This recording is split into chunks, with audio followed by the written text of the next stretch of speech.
4G LTE Wi-Fi Modem. LTE 4G USB modem with Wi-Fi hotspot. This video shows how to restore this device to factory settings. Open the device cover. Find the reset button.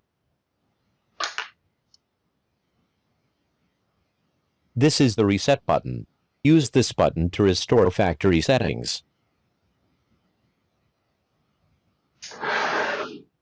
Power supply.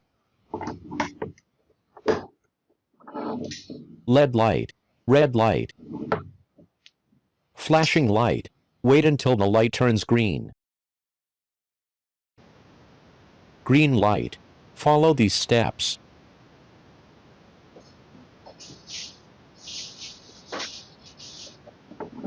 I used a ballpoint pen to press and hold the reset button. Press and hold the reset button until the LED flashes and turns red. This is how to reset a 4G LTE Wi-Fi modem. Thank you for watching. Don't forget to like and subscribe. Good luck.